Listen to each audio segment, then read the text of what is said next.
Bom dia, igreja. Aqueles que já tive a oportunidade de saudar no primeiro culto, momento do discipulado, queria agradecer de maneira especial a todos que participaram desse envolvimento especial que a nossa igreja teve minutinhos atrás, quando nós saímos aqui ao redor da nossa igreja, na comunidade ao nosso redor. Fomos à Avenida Paulista, em diversos pontos específicos, e me informaram há pouco que nós distribuímos pouco mais de 5.000 livros, em menos de uma hora, com o deslocamento. Eu queria agradecer de uma maneira especial. Quantos participaram? Quantos saíram lá fora? Deixa eu ver. Você que... Fica em pé. Hoje levantou a mão, fica em pé. Já percebeu, né? De manhã foi assim. Fica em pé vocês que saíram. Eu queria de uma maneira muito especial agradecer a todos que saíram distribuindo os livros.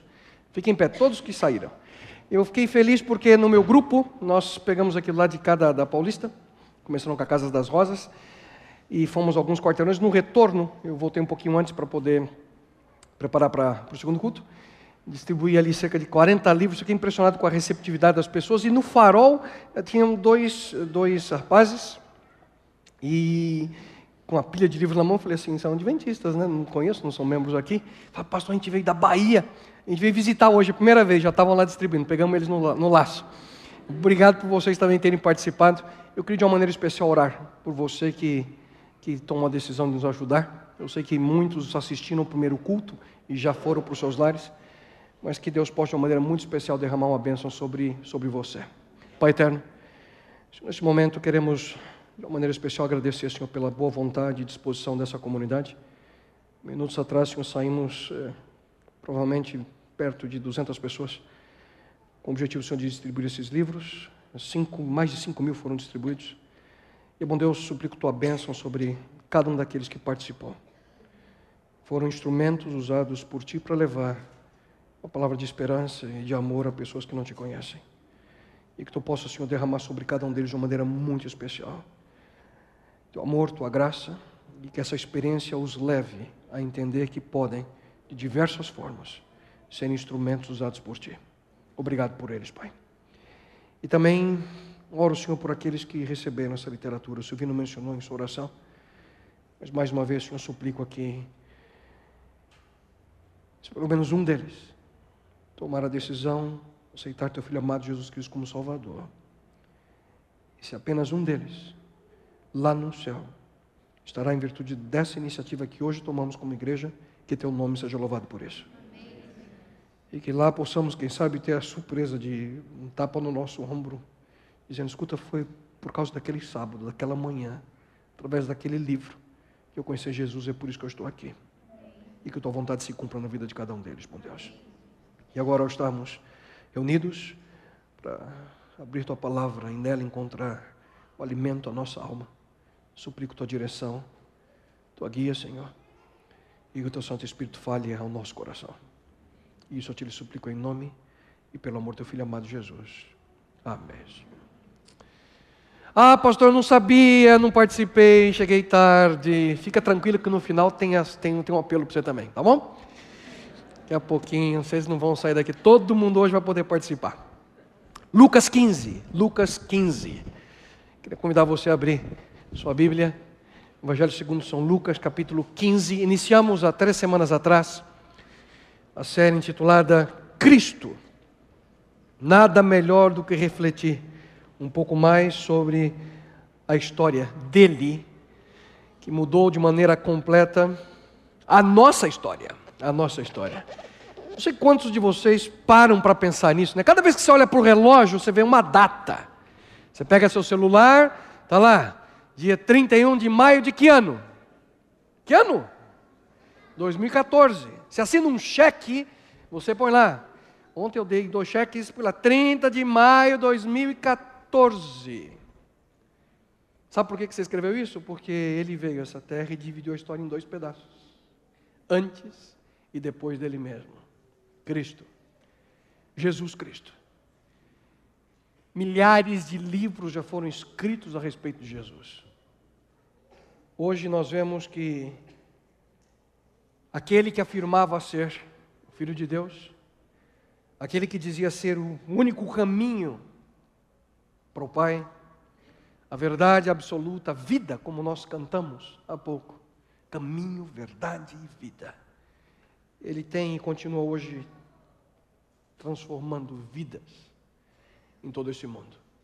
Mas a grande pergunta que temos a nós, não somente hoje, mas através dessa série é: e para você, quem de fato é Jesus Cristo?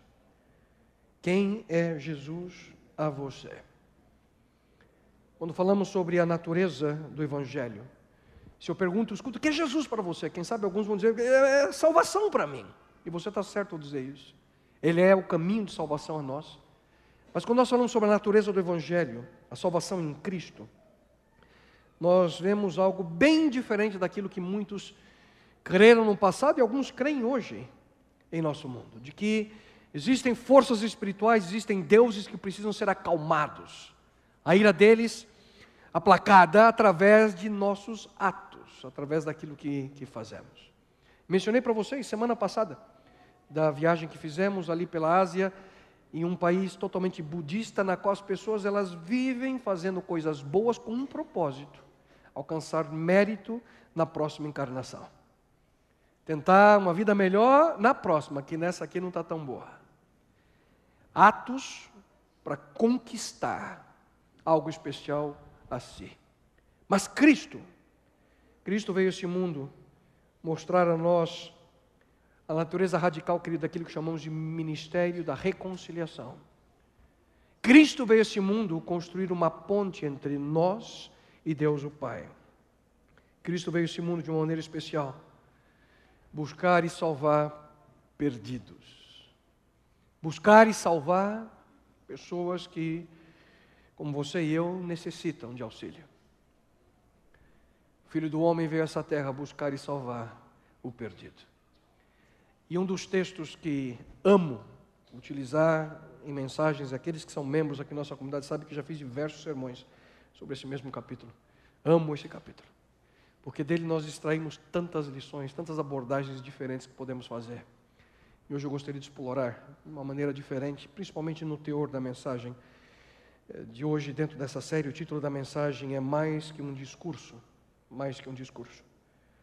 A maneira pela qual Jesus Cristo, Ele apresenta essa realidade, desse ministério de reconciliação que Ele veio estabelecer, através dessas 3 histórias. Conhecemos bem. No verso 1 e 2 do capítulo 15, nós lemos que chegavam-se a Ele todos os cobradores de impostos e pecadores para o ouvir. Mas os fariseus e os escribas murmuravam: este recebe pecadores e come com eles. Só aqui poderíamos passar os próximos minutos, só nesses 2 versos. Cristo, Ele atraía. Cristo era um imã. Havia um poder magnético em Cristo a pecadores. Os pecadores tinham um desejo de estar perto de Jesus Cristo. E eu me pergunto, por que será? Por que será que pecadores se sentiam atraídos por Jesus Cristo? Talvez seu olhar, seus gestos, mas acima de tudo seus ensinamentos. Cristo, sob hipótese alguma, Ele afagava o pecador e dizia para ele continuar, não.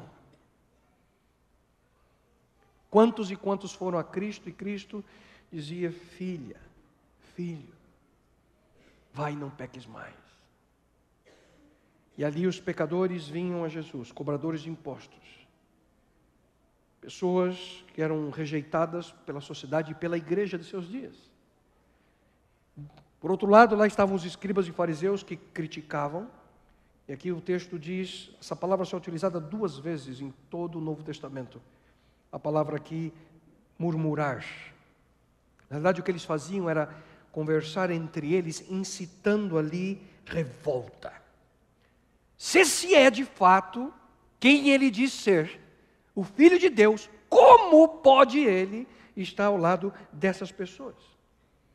Se ele fosse realmente o Filho, saberia quem são eles, o que fazem. Mas Jesus Cristo não estava apenas com aqueles homens, com aqueles pecadores. Cristo, Ele os aceitava como amigos. Diz o texto bíblico que Cristo comia com eles. Queridos, Cristo intencionalmente estava criando uma comunidade de seguidores seus, quebrando os tabus, quebrando as tradições, quebrando os muros de separação que os líderes religiosos de seus dias haviam feito entre Deus e as pessoas. Criar uma religião de mérito, que você conquistava a sua salvação fazendo algo para convencer a Deus de que você mereceria essa dádiva. Mas Cristo veio ensinar algo diferente. E é por essa razão que Cristo, ao perceber que eles murmuravam, que estavam ali fofocando entre eles, Cristo então no verso 3 diz, no Evangelho de Lucas capítulo 15, e por essa razão então Jesus lhes propôs esta parábola. E na sequência 3 histórias, conhecemos bem as 3 histórias. As primeiras 2, a parábola do pastor e suas ovelhas, uma se perde, ele larga as 99 no aprisco, vai em busca da perdida e a encontra. A segunda história, uma mulher, suas 10 dracmas, perde uma delas, sai em busca da dracma, a encontra e celebra. Ambas as 2 primeiras histórias, havia um valor imenso naquilo que se perdeu. Não era algo simples, era algo querido, amado. Uma segunda característica é que houve um preço pago por aquele que foi em resgate. O pastor teve que se esforçar para buscar a ovelha. A mulher teve que se esforçar para limpar a casa, cada cantinho até encontrar a dracma. E uma terceira realidade nas 2 primeiras histórias, que se repete na terceira também de uma maneira diferente, é que houve uma imensa alegria ao encontrar aquilo que havia se perdido. A primeira delas, há aquilo que nós chamamos de a inocência da ovelha. No primeiro culto eu tentei encontrar uma palavra melhor para explicar o que eu queria, mas vou usar a mesma. A estupidez da ovelha. Porque a ovelha, vocês já viram alguém com um animal de estimação de ovelha? Se você vê uma ovelha e você correr para abraçar ela, ela vai correr de você. É bem diferente. Aqueles que têm animais de estimação em casa, aqueles que têm gatos, cachorro, você chama, e ele vem. Cachorro vem, eu garanto. Gato, alguns. Conheço alguns que vêm. Por favor, não me mal compreendam. Eu sei que alguns não gostam quando eu falo de gato aqui na frente. É que eu amo gato na casa de vocês. Abrindo, nem na Bíblia cita gato, tá vendo? Mas tem cachorro. Brincadeira, pessoal. Eu tenho um cão em casa, o Alex, quando eu chamo, vem correndo. Senta. Obedece, interage. Ovelha, tentar interagir com impossível. Ela não entende. É um relacionamento diferente. Ela precisa de auxílio constante. E aqui o pastor percebe a falta de uma delas e vai em busca dessa ovelha, porque é a única forma de salvá-la. A única forma de salvá-la. Alegria, o verso 5 diz que quando ele a encontra, põe-na sobre os seus ombros, cheio de alegria. Vai para casa, então convoca os amigos e vizinhos e lhes diz: alegrai-vos comigo, achei a minha ovelha perdida. Alegria. Segunda história, provavelmente naquelas moedas estava toda a economia daquela mulher, por resto da sua vida. Ela acende a lâmpada, perde uma, acende a lâmpada, varre cada cantinho, levanta o tapete, busca até encontrá-la. E no momento que ela a encontra, convoca as amigas, verso 9, vizinhas, dizendo: alegrai-vos comigo, achei a dracma perdida. Alegria, alegria.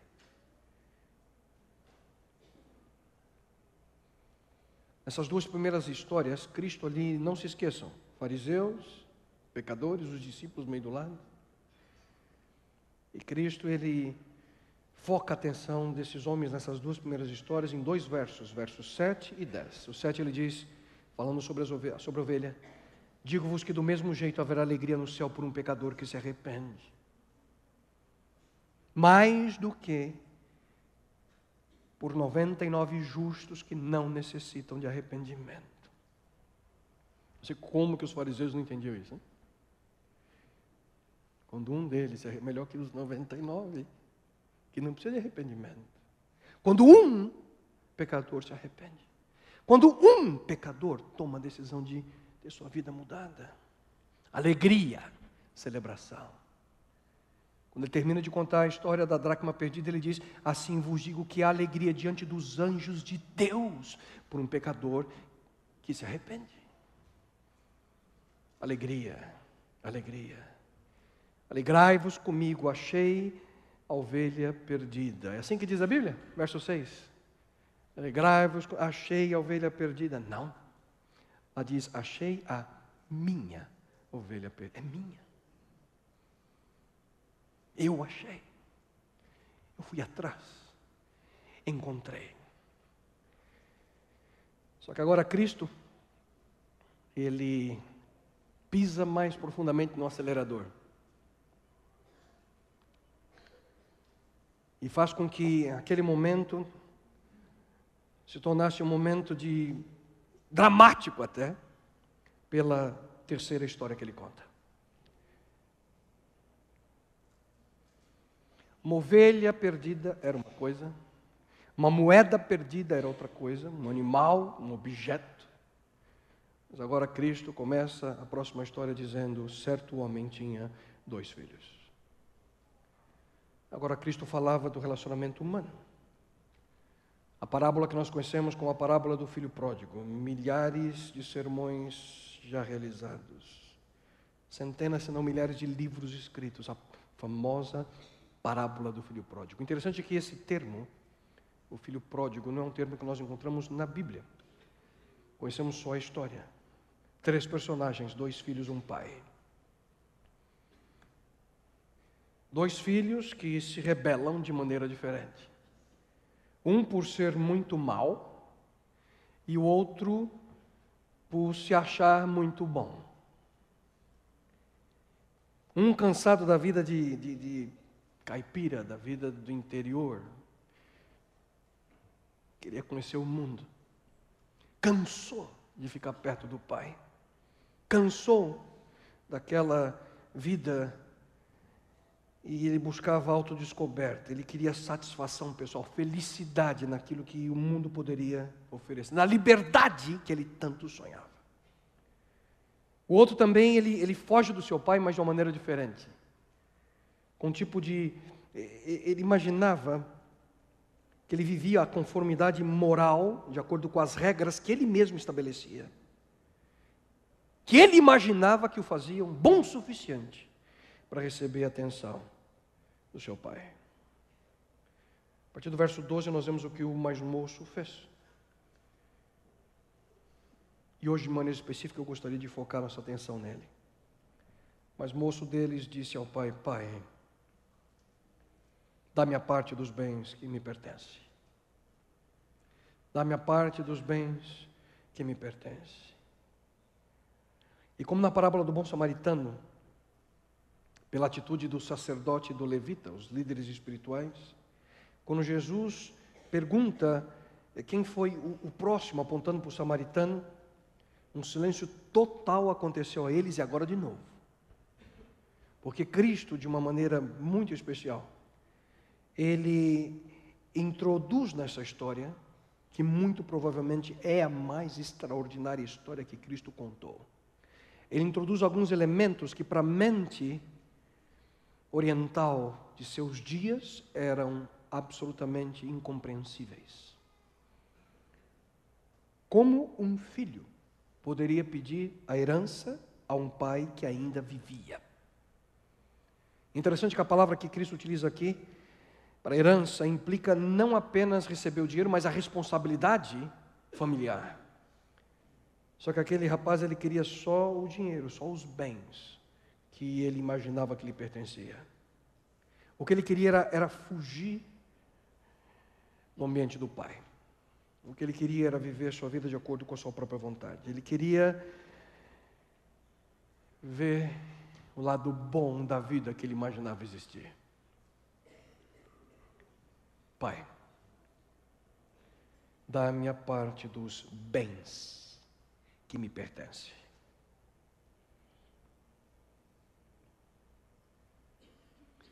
Uma atitude de desrespeito, uma atitude de humilhação, uma atitude, queridos, de ofensa.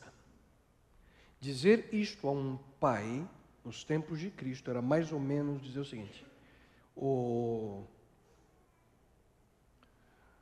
pai, é o seguinte, queria tanto que você já tivesse morto, mas como você não está ainda, eu quero a minha parte do dinheiro. Era melhor ter você morto do que vivo. Ofensa. Naquele momento, quando Cristo diz e começa a história dessa forma, as pessoas que escutaram Jesus, com certeza regalaram seus olhos. Que falta de respeito é esse? Humilhando um pai. Mas na sequência Jesus diz que e o pai repartiu os bens entre os dois. Interessante notar, queridos, que nesse momento a resposta normal seria um tremendo não do pai e uma surra no filho. Só que Cristo diz que o pai toma a decisão de repartir seus bens. E para repartir seus bens de uma maneira rápida, porque diz o texto seguinte, que o verso seguinte, que em poucos dias depois, rapidamente, o pai teve que transformar seus bens em dinheiro. E provavelmente ele perdeu dinheiro com isso, vendendo propriedades, vendendo animais, vendendo coisas para dar dinheiro para o filho. Mas com isso Cristo queria mostrar pouco a pouco, queridos, a natureza radical do Evangelho. Porque aqueles homens não entendiam o que era graça. Aqueles homens não entendiam o que era amor. Aqueles homens não conseguiam compreender porque Cristo havia vindo a este mundo. E lá se vai aquele jovem, a partir do verso 13 em diante, diz que ele vai para uma terra longínqua. O filho mais novo vai para uma terra longínqua. E ali desperdiçou os seus bens, vivendo dissolutamente. Uma vida selvagem. Fazendo tudo aquilo que ele um dia sonhou. Longe do seu pai, longe do ambiente familiar. Ele inicia ali aquele processo de estar perdido, só que diferente da ovelha e da moeda. Porque a ovelha e a moeda não sabiam que estavam perdidas. Esse rapaz sabia, ele intencionalmente escolheu esse caminho. Aqui especificamente não diz o que ele fez, só diz que ele viveu de maneira disso. E você imagina o que você quiser. Uma vida sem limites, uma vida sem barreiras, e ele gasta tudo aquilo que seu pai havia lhe dado. Só que o vento começa a soprar agora de um lado diferente, o vento muda.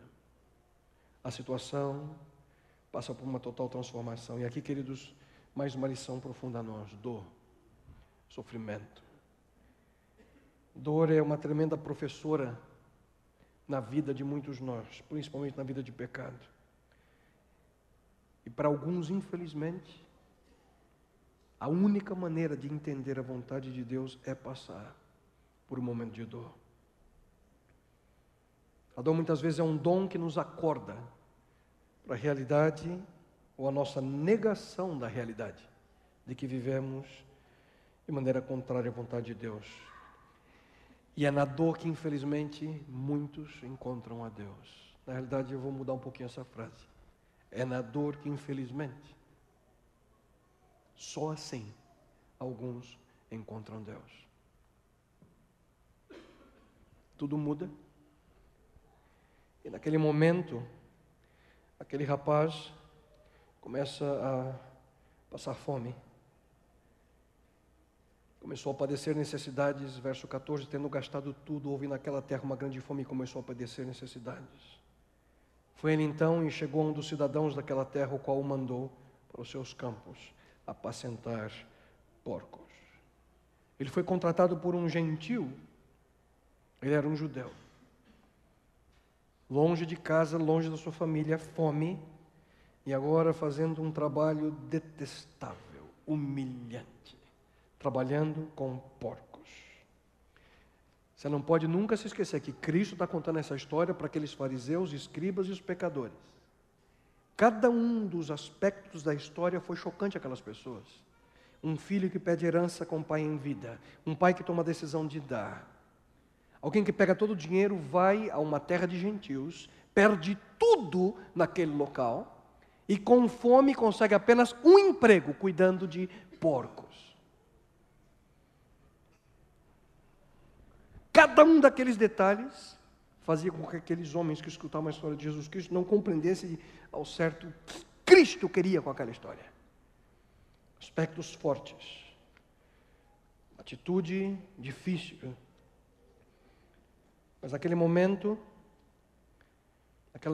de desespero, o verso 17 diz que então, caindo em si, ele estava ali no local onde ele sentia remorso. A gente não sabemos se remorso, arrependimento, fome, vergonha.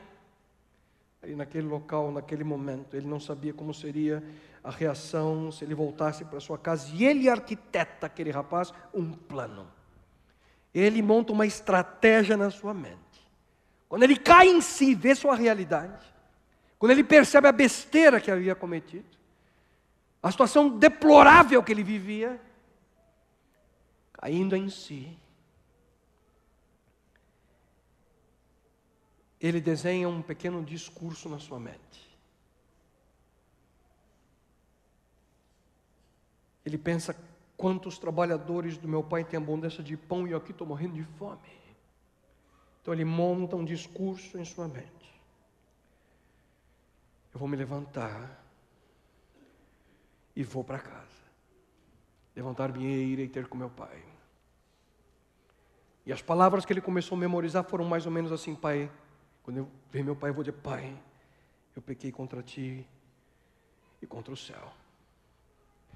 Pai, eu já não sou mais digno de ser teu filho. E faz um pedido nesse discurso que ele memoriza: faze-me como um dos teus trabalhadores. Pai, pequei contra o céu e perante ti. Já não sou digno de ser chamado teu filho, faze-me como um dos teus trabalhadores. E diz o texto bíblico que então, levantando-se, ele foi para seu pai. Interessante que aqui em nenhum momento fala que ele voltou para casa, ou que ele diria, não, era o pai que ele tinha em mente, porque ele sabia que tudo aquilo que ele havia feito foi um ataque contra seu pai. Em direção ao pai ele vai. E provavelmente durante o caminho ele repetia para si seu discurso: pai, pequei contra o céu e contra ti. Já não sou mais digno de ser teu filho, faze-me como um dos seus trabalhadores. O que queria ele? Qual era o pedido desse rapaz? Não mais ser filho. Ser o quê? Um empregado, um escravo, um trabalhador. Talvez a atitude que ele queria demonstrar é que talvez ele pudesse pagar tudo de volta trabalhando. Pai, eu vou devolver cada centavo, tudo aquilo que eu gastei. Mas algo extraordinário acontece, porque a caminho, quando ele ainda estava longe, diz o texto bíblico, quando ele estava longe, à distância, seu pai o vê. Um pai que nunca deixou de constantemente ir aquele caminho. E não pensem vocês que foi simplesmente um dia por acaso que o pai... Não, a cada dia o pai aguardando o filho retornar.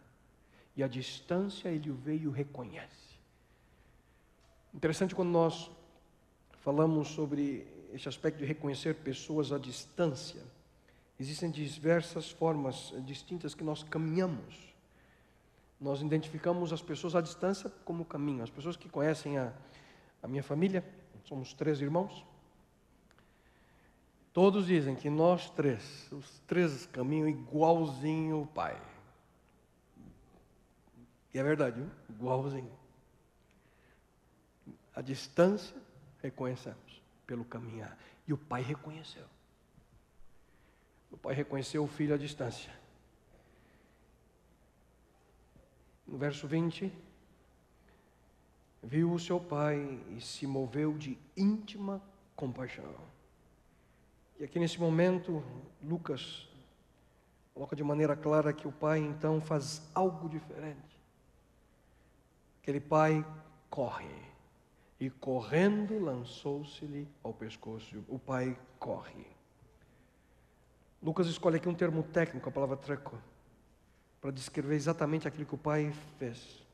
Essa palavra denota um esforço. Não foi simplesmente apressar o passo. Não foi caminhar um pouco mais rapidamente. Não. O pai naquele momento, ele corre 100 metros rasos ali em direção ao seu filho. E como sabemos naquele período de hoje, em muitos países orientais, ainda os homens utilizam como saias compridas. É difícil correr com aquilo.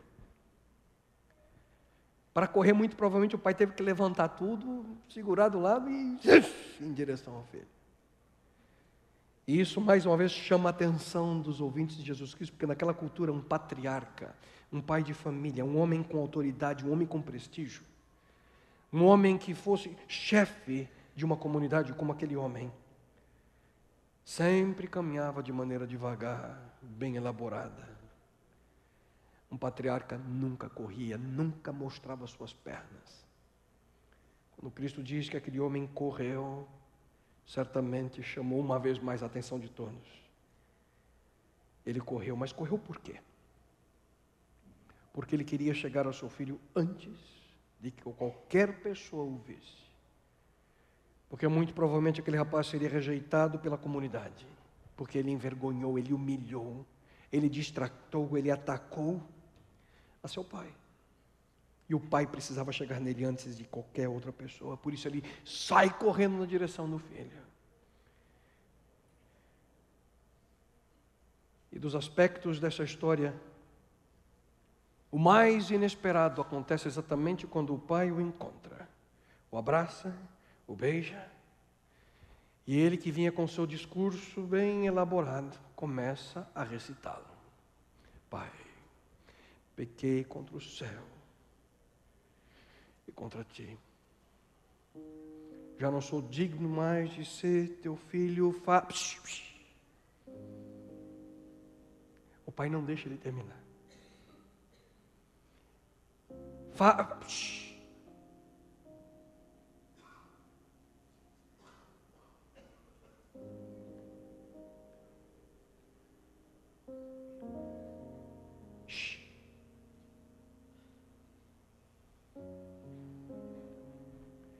O pai não permite que ele concluísse seu discurso. Porque o coração do pai é um coração diferente. Um coração aberto a perdoar. Um coração disposto a transformar.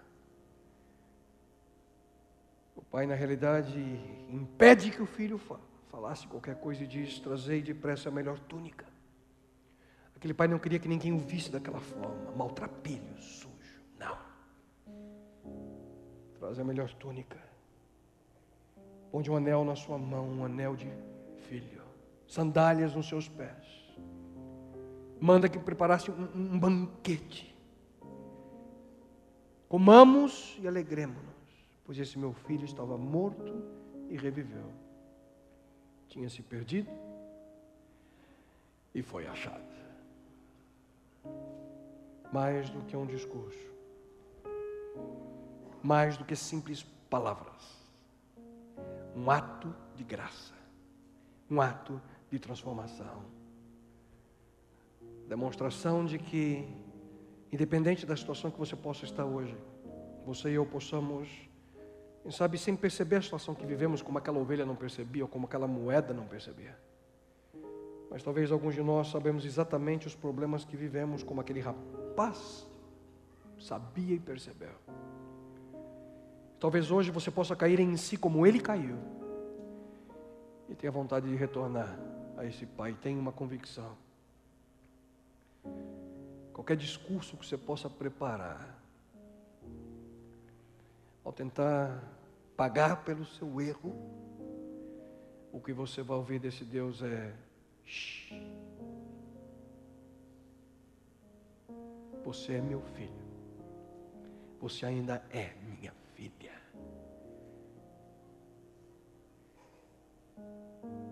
E se eu e você tomamos a decisão de aceitar o que esse Deus hoje nos oferece, não tenha dúvidas que a transformação ocorrerá.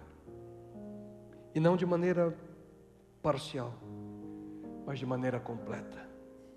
Um Deus que tem a disposição constantemente de nos receber, de procurar-nos, de abraçar-nos com afeto, carinho e derramar sobre nós sua graça.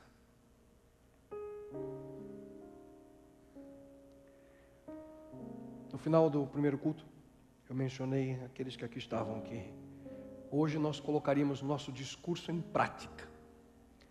E por isso nós sairíamos, e saímos, provavelmente mais de 200 pessoas, distribuímos em menos de uma hora 5.000 livros. Foi gostoso ver o sorriso nos lábios de alguns que receberam. Uma senhora, eu entreguei o livro para ela numa loja, 2 quadras daqui. Ela olhou e disse assim: eu preciso de esperança. Para mim valeu só escutar essa frase dessa senhora: eu preciso de esperança. Queridos, tem muita gente que precisa de esperança nesse mundo. E nós podemos levar esperança de diversas formas. Eu mencionei a vocês que aqueles que foram, tiveram a oportunidade, uns estão tão tristes, né? Pastor, eu queria tanto ter ido, não sabia. Então é o momento de você nos ajudar de outra forma. Nós temos aqui alguns formulários, estão nas mãos aí dos nossos diáconos, e eles vão bater o recorde hoje de distribuir isso em 30 segundos para todos. Para isso precisamos pelo menos mais uns 6 ou 7 para ajudar.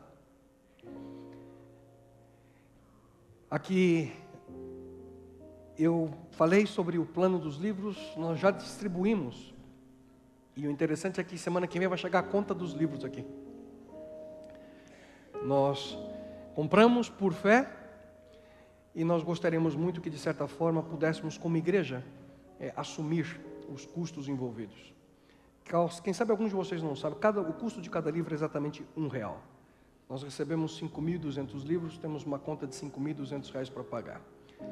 Ontem uma pessoa falou para mim: pastor, eu vou contribuir com 1.000, eu vou pagar 1.000 livros. Eu quero, como família, eu e a Nereida vamos contribuir também. Nós vamos comprar uma caixa são 208 livros, tá bem? E eu queria dar oportunidade para vocês, aqueles quem sabe que não puderam sair para distribuir, mas querem participar. Na realidade você está dizendo: eu estou comprando, você não vai receber, os livros já foram dados, tá bem? Se por acaso percebemos que há uma doação maior do que o número que nós gastamos, nós vamos muito provavelmente canalizar também esses recursos para comprar um número maior de livros e distribuirmos aqui ao nosso redor. Mas se Deus por alguma forma toca em seu coração e você sente o desejo, do lado de trás tem lá seu nome. Pastor, eu não trouxe hoje, não tem problema, coloca teu nome, seu telefone, você que é membro aqui, nós te conhecemos, sábado que vem você vai e nos ajuda, como você puder. Aí eu posso ajudar com 10 livros, tá bom, com 50 tá bom, com uma caixa tá bom, com 2 caixas tá ótimo. O que você sentir no seu coração? Então, oportunidade para que todos possamos participar. A saída, nós vamos ter ali nossos diáconos, você simplesmente devolve o papelzinho que você preencheu, destaca a parte de trás, de baixo, né, na realidade, entrega na salva, e assim nós poderemos participar de uma maneira diferente. E retomo o que dizia: mais do que um discurso, hoje nós praticamos o discipulado de maneira concreta lá fora. E também participando de maneira financeira, você pode nos ajudar de maneira prática a que almas possam ver, sentir, viver essa esperança especial. Esperança nele, que é caminho, verdade e vida. Nele, que hoje mais uma vez diz: filho, eu estou aqui, volta para mim. Nele, que vai atrás daquele que está perdido e não percebe. Nele, que se você preparar um lindo e maravilhoso discurso, vai dizer para você: shh, você ainda é meu filho, você é minha filha. Caminho, verdade e vida. Convido a todos que possamos juntos entoar Essa linda canção, estamos aprendendo nessas últimas semanas. Eu acho que basicamente torna-se o tema dessa série, né? Cristo, linda essa canção. Fala exatamente sobre essa experiência. E que Deus possa de uma maneira muito especial tocar o seu coração, você preencher seu papelzinho, entregue a saída. Obrigado pela sua participação, agradecemos de coração. E que Deus derrame suas mais profundas bênçãos sobre cada um de vocês. Vamos cantar. Ele é o caminho. Mas só canta se você acredita.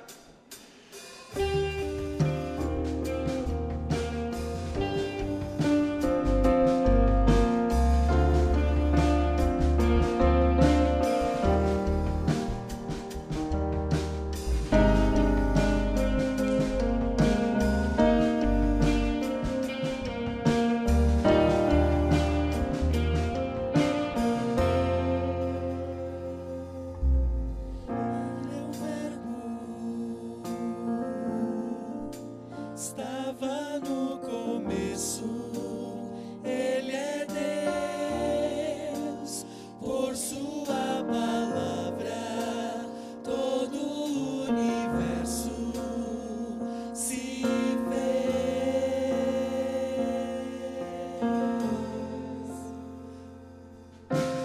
Ele é o Cristo que foi prometido pra morrer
pois esse meu filho estava morto e reviveu.